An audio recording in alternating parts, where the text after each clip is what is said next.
They have a perfect view. And,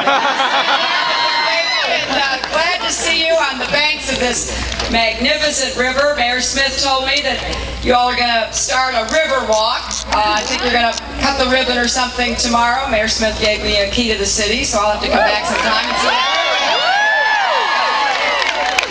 It is so great to be here and to have this opportunity to talk about the stakes in this election. And I was honored to be sharing the stage with two such terrific public servants. I am a very great fan and admirer of your governor, who inherited one of the toughest hands that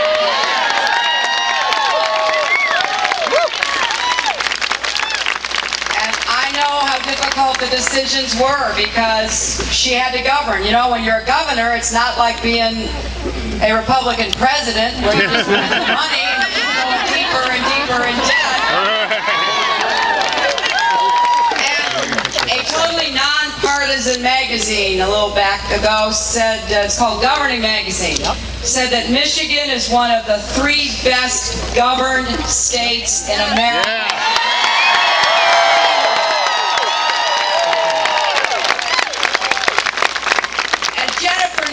That Michigan, above all else, not only needed to fight to keep jobs, but to create new jobs.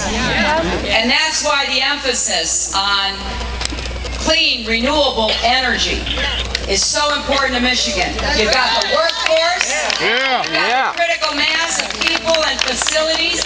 I was thrilled when I read that the Chevy Volt's going to be made right here in Michigan.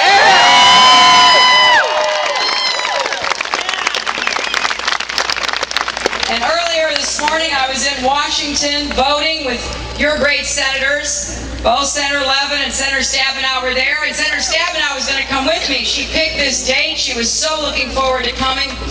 But she had to stay to make sure that the money that will go to help retool our automakers gets safely through the Congress.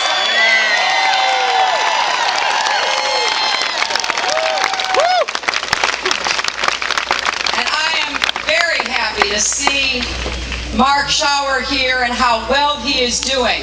And the reason is because he has a track record of helping to produce and keep jobs.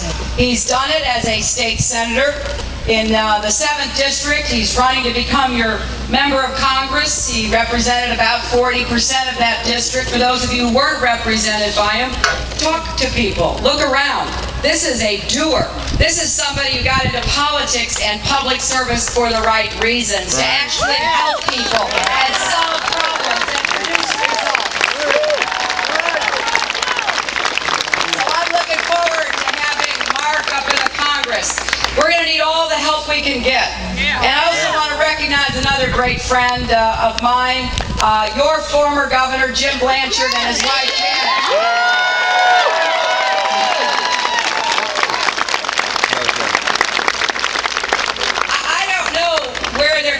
More beautiful fall afternoon than right here. You know, I was born and raised in the Midwest in Illinois, and I always told anybody who would listen, the spring, the summer, and the fall were better than anywhere, and the winter is the price you paid to have the spring. I thought a 3-to-1 ratio was pretty good. And boy, does this prove it. Well, I wish it was quite so sunny in Washington right now. Not only is the weather kind of grumpy, but everybody else is too. Because the day of reckoning has come. Yes. We have had 8 years of the worst presidency in the history of the United States.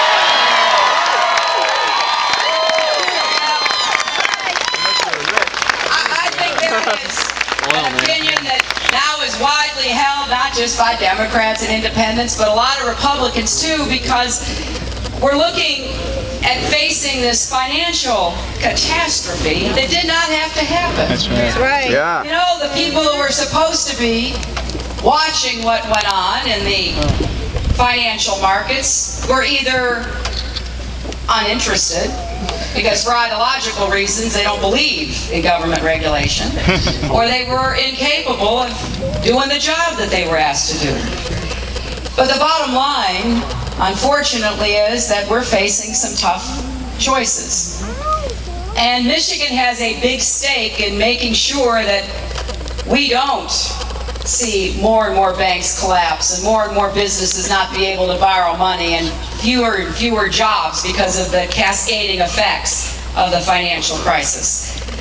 But this means even more that we must have change. We cannot turn over our country with this deep deficit, with these serious economic problems, with the international challenges, to the same team that got us into this mess.